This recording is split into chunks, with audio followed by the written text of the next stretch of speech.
like everybody today has a talk show? Well, you're about to meet a woman who has staked out her own turf in that territory with outrageous results. As Peter Van Zandt tells us, she's become one of the most popular talk show stars in the world, and her name isn't even Oprah.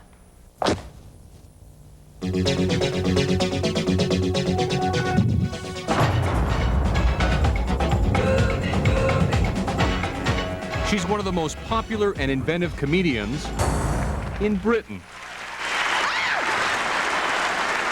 Who's driving that thing? Ted Kennedy? Her name is Ruby Wax. Josh, can I just ask you something? Her style of interviewing on her show is, well, I'll let Zsa Zsa Gabor tell you. They said you're nasty. Yeah. You're a bitch. So that I So wanted this to... is just a couple of bitches on the sofa. And as Zsa Zsa learned on a recent show, Ruby's brand of comedy is in your face. You never had an operation? I Lift. never even had a facelift, even though every bitch in America says...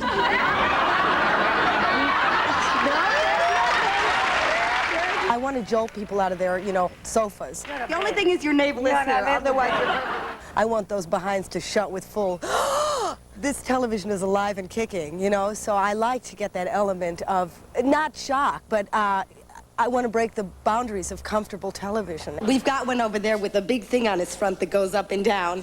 Dave on Crane. Dave, make that thing go up and down. What's your name? Paul. Ruby's popularity extends far beyond the television studio. Not bad for a girl who grew up in Chicago. But in New York's Times Square, we couldn't find anyone who knew who she was. Well, I'm just showing them that I'm available for autographs. I'm showing an openness. Somebody's going to mug me in 2 minutes. Do you know who this woman is? I have no idea. Oh, I've seen you on television. And do you enjoy my work? Yes, I do, very much. And what particular about me is it that I makes like you the way you want? broadcast the news. No, I don't want to know who you are. You should want to know who I am. Do you know who she is? Do you know who I am? No, but she looks very familiar.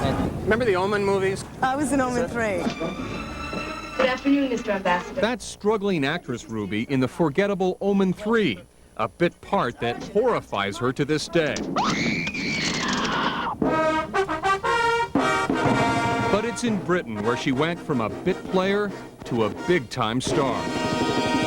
Yeah, you're the best thing on TV. Really? And you've got it there and then. Oh, well, that's very nice. Are you turning British? I don't feel British, no, at all. Not even on the bus. And I sleep with somebody English, and I still don't feel British. And if that doesn't do it, nothing will. Is that your hand? Do you like to shock? No, I don't aim to shock at all. I think that's offensive, to shock. What does that mean? Like, take my pants off? I don't swear. I like to be observant. I like to show people at their best, which means you're already past the BS. Are you good with women? I mean, Am I good with You score women? well. You do, do most women, does it work, whatever you do? Do you say something too, or is it just this? Well, I normally offer, have a fiver in my hand. Ruby's shows range from the shocking to the bizarre, like this guest who designs clothes for the dead. Next is for someone who died in Vegas. I think even when people claim to be outraged, they're sort of enjoying their outrage. Zoe Heller is a friend of Ruby's who writes about television for the New Yorker magazine. And that's another important aspect of her success, is that people sort of enjoy being horrified by what they imagine is American vulgarity. Why do you suppose they watch you?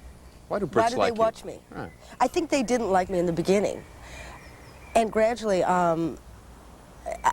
they came to me, I came to them. It was a kind of, kind of sexual wooing, is that they realized I was really not the ugly American at all. Dr. Fisher was having a spring sale, and he didn't have two of the same size. Have you always been funny? I wasn't that funny as a child, I don't think. I was ugly, and that ugliness bloomed into a sense of humor.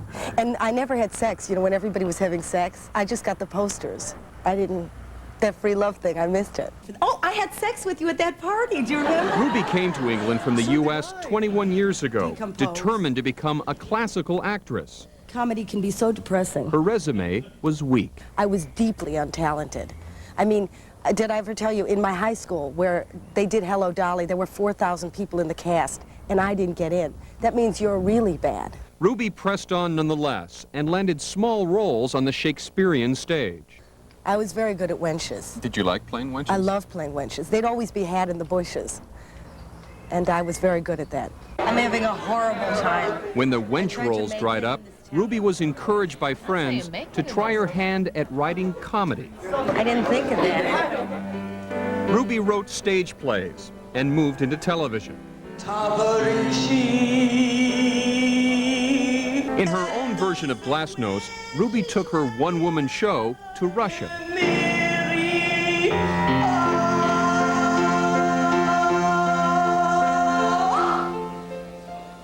Okay, so she bombed, but Ruby's documentary was a big hit in Britain.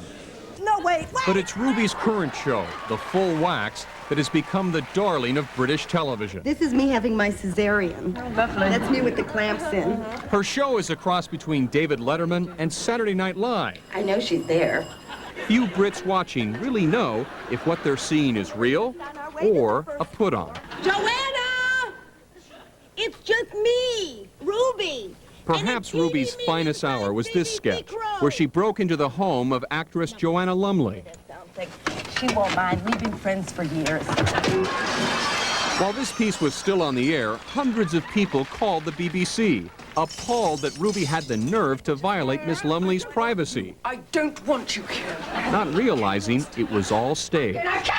It's a humor of cruelty in a way, isn't it? It's very aggressive. Charles Catchpole writes about television for News of the World, a London tabloid. What is it about an aggressive style that upsets Brits? Well, I think it's part of the old stiff upper lip. We like our humor a bit on the subtle side. We don't like being beaten over the head with a rolling pin, which is the Ruby approach. Why do you think your humor puts some people off? I think they hate Americans, basically. You know, I've paid my dues. But I think there's a real resentment that I'm taking a job away. If you had some advice for Ruby, what would it be? Go home. Go home? Yeah, we've got enough rude and aggressive comedians and entertainers over here, you know. So, you know, well, let's use some of our own. They're very resentful, of somebody doing well, and everybody knows that. And that is inbred in their personality. At what point will you be accepted here as an American? Never. I'll never be completely accepted. Never. Please give me a job in America. Do you feel in some way, though, like your career will be incomplete if you're not a success back home? You have this sense of that America rejected you. Wouldn't it be great to go back and just kick some butt? Kick some butt. Yeah, it would be great, but it'd have to be butt on my terms. Just because I'm in England doesn't mean I'm a fool. Butt on my terms, that's the name of my book. I love when you touch me.